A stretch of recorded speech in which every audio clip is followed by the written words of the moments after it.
Hello everyone and welcome to Action RPG Build Guide Edition. Today I'm ready to drop on you my brand new Necromancer build guide based around David Harbour's new unique Wraithlord's Harbour. Now I've been live on Twitch 1.0 launch for over 38 hours now and having such a blast with the community. And I know there's a bunch of network errors, but we're trying to do our best to stay positive and have fun through it. That being said, yesterday I dropped our new Chthonic Fisher Torment Wheel of Torment build, and that is one of the funnest builds I have ever played. And now we've been able to fully test out David Harbour's new Wraithlord Harbour, so I've got a new Necromancer build for you today. Now, unfortunately, I'm not going to be able to show gameplay. The servers are down. Totally sucks. That being said, we do have the build planner here, and I'm going to take you through it step by step, starting with skills. Now for this, obviously we are using Wraiths as our main damage dealer. And to be clear, you can go back and watch the stream. We were hitting with our Wraiths for over 300,000 damage, and you have a ton of them. This thing is an absolute powerhouse when it comes to damage. The big thing is trying to stay alive, and we are going to talk about that. So for Wraiths, we are spec'd into melee necrotic. We are not going flame Wraiths. Melee necrotic. And you want to take the big nodes. You want to take Dark for attack speed. You want to take Reapers for necrotic damage. You want to take Necrotic Hunger. And then you're going to grab more cast speed because the Wraithlord is going to use this tree so it makes Wraiths quicker and better mana efficiency. You want to have more Wraiths, and then you're just going to spec into crit and crit damage. Pretty basic tree, and as you can see right now, we have 26 to summon Wraiths. Moving over to Transplant. Now, the Wraithlord is interesting, okay? It immediately kills any of your minions, which means you throw a zombie out there, you throw a golem out there, you throw a mage out there, you throw a bone minion out there, it immediately kills them and empowers itself. So for Transplant, we're actually taking a boost to our minion melee damage, which is obviously huge for Wraiths. And we are also, every time we transplant, we are making a bone minion. This is literally food. Every time you use Transplant, you are feeding your Wraithlord to empower it. Took me a while to figure this one out, but it works literally flawlessly. You never see the bone minion because it's killed so quickly, but it does empower your Wraithlord. And then, of course, we're speccing into survivability with bone armor and just taking these nodes.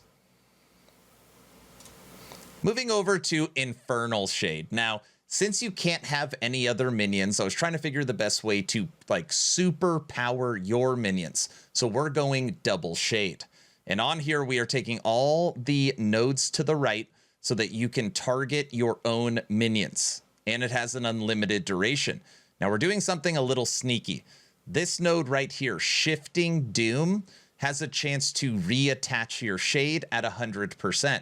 Wraiths are not permanent minions, which means when a Wraith dies, that shade transfers to a new Wraith or another Wraith that's alive, which means your Wraiths are always going to have Infernal Shades on them. You cast them once, and then they kind of just transfer around on the other Wraiths, just like making them as strong as possible, and we're taking more multiplicative damage. Works really, really well. We are going into Dreadshade, standard setup, but on here, since we are melee, we are also blinding our minions. We don't care about blinding our minions because as long as they're melee, they are still going to hit and attack. This is more something you normally don't want to take for ranged attackers. And this is a standard setup. You're going to get more necrotic damage, and you're going to get a huge boost to your overall damage for your Wraiths. And the last one to keep you alive, we are in Drain Life. And you're going to be able to drain life from all of your Wraiths pretty much all the time. This is going to give you more life, and it's going to keep your mana full. Again, this is a standard way to set up Drain Life. And as you're running around, you're going to have a bunch of different beams where you are literally shooting your own minions to drain the life and mana back to you. So these are the skills. Again, a Wraith army that you never have to summon because the Wraithlord auto summons for you. Okay, moving over to the passive tree. Now, in the base tree, this is my standard Acolyte tree. Intelligence, resistance, boost to your minions, boost to your minions' health, including your life, and then armor per minion armor per level. In Lich, we have 5 points, so that unlocks. In Lich, we have 5 points in Apo for intelligence, which unlocks drain life. In Warlock, we have 8 points into Chaos Flames. This is one of my new favorite nodes. This gives you a boost to your Dam chance, Necrotic damage, Ignite chance, and Fire chance, and this also applies to minions. And then the other 79 points go to Necromancer. Now, standard tree, and I did test out this tree a lot. You want 8 into Risen Army, 10 into Cursed Blood, 10 into Aegis Fall. This is going to give you your minion armor shred. And right now we're putting about 300 stacks of armor shred on the enemy, at least at the training dummy. Unearthed Arms for the melee physical boost, and we do physical damage. So this is a double. And then we're taking Frantic Summons, River of Bones, Heresy, get that chill chance on enemies from minions, 10 into base damage for Necrotic, and then we want to make sure that we're putting Frenzy and Haste on our minions every single time we cast a Shade, and this has a 10-second cooldown. So that is the passive trees. Now we're going to move over to idols. Now on here, all of your idols are life idols. That is why right now we're sitting at 5,800 life. That being said, I made a quick mistake, easily fixed. You want one of your idols to have chance for a Mark of Death on minion hit. So all life, with the exception of one, chance for Mark of Death. For your blessings, we have switched into all survivability, void resistance, lightning resistance, critical strike avoidance, endurance, and physical resistance. Now, if you are finding that having 100, literally this planner right now has 100 mana. If you're finding yourself literally always out of mana because you cannot use drain life quick enough, you could always spec into the mana blessing. So if you want to get mana, you could get the mana blessing, and then you could find lightning resistance in here. Now, I probably should have started this video. Let's actually talk about Wraithlord's Harbour.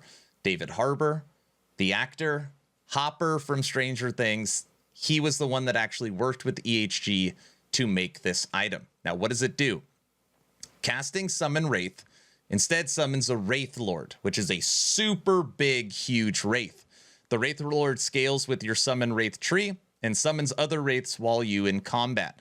So once the Wraithlord is in combat, it'll start summoning the Wraiths. It won't just do it unless it's in combat. While at max race, the Wraithlord casts Necrotic Beams and regularly consumes your non-Wraith minions to empower itself, gaining temporary maximum health equal to 10% of its maximum health and 10% of its damage over 10 seconds. Now, when I first saw this item and I read regularly consumes your non-Wraiths, I thought that meant every 10 seconds, every 15 seconds, something like that. It literally, if a Wraith Lord is around a non-Wraith minion, it will instantly kill it every second. You cannot have, just know if you wear this helmet, you cannot have other minions. You're all Wraiths. Okay. So now we're going to go around. The other item we are using is using the Call Staff. Now this item has been completely changed. It now fully focuses on minion melee. Now this was a way to nerf fire minions or flame Wraith build, but what it does do is it now super empowers our Wraithlord. So we do get a huge boost to damage from this staff, and if you have one with legendary potential, I recommend the minion spell minion melee base damage affix. Okay, now we're going to go around the horn. Amulet, Oracle, less damage over time taken. Armor, Intelligence, health, level to Wraith. Ring, Intelligence, minion damage, health, crit avoidance. Ring, Intelligence, minion damage, health, cold resistance. Gloves, Intelligence, minion damage, health. Relic, Intelligence, minion damage, health, poison resistance. And now we're going to talk about the boots and the belt. Again, very, very important. Now, a lot of people will skip exiled mages. Oh, they suck. Oh, they kill me. Oh, their loot sucks. If you want to make this build, I highly recommend you kill every single exiled mage you can. Why? Because you want the belt affix for volatile zombies summoned on potion use. You already know what I'm going to say. The reason why you want that affix is because when you hit a potion, you're going to make 4 zombies. And the Wraithlord is going to eat them. So not only is your Wraithlord going to be eating your little bone minion from Transplant, if you really want to supernova it needs more than 1 minion. So you want to manually cast zombies from your belt. And then I've got minion life, minion damage, life. And then finally, this is one of the main affixes around survivability, okay? You have your resistances, you have your huge life pool, you have your endurance threshold, you have your crit avoidance, okay? So you got some good survivability, but you need an army of protectors. You need shields. And on your boots, you can get increased minion damage and teleport up to 7 minions with you when you use a traversal skill. What sucks about this build is you're not using Skeleton Mage. You are using Transplant. And technically you could spec into Skeleton Mage if you wanted to. If you wanted to use it only for a movement skill, but it doesn't really make sense. This makes it where when you move, your army moves with you. Your Wraithlord comes with you. Because a lot of the times your minions are behind you and you're in the front and then, you die. This affix, again, experimental, makes it where you won't die because you'll be surrounded by wraiths. Movement speed, life. So that is the gear. That's the blessings. You saw the idols. You saw the passives. And you saw the skills. Now, I know I'm going to get asked this question a lot. I'm literally going to show you on camera right now. Save and share. Unable to link this build guide. I will work on the build planner. As of right now, I cannot link it. And maybe a nice community member out there, like the last build, can copy it over. That would be absolutely great. Since I have been live for 38 hours, and right now the subathon timer is at 70 hours. This will likely be at least a 5-day straight subathon, but I'm blown away by the community. Again, in the face of server issues and problems and just a host of negativity, everyone, at least at my community, has been overwhelmingly positive. They've handled the situation with grace, and I just thank them so much. It has been an amazing first couple of days. And by the way, first link in the description is the link for the subathon, because I'm live right now, and I'm going to be live likely when you watch this video. So that's really all I've got. I will work on the loot filter tomorrow, and I will get the build planner up. This will also be a build that you will see over on Icy Veins. So I'm done. Hopefully you were entertained or at least learned something. Aaron, out.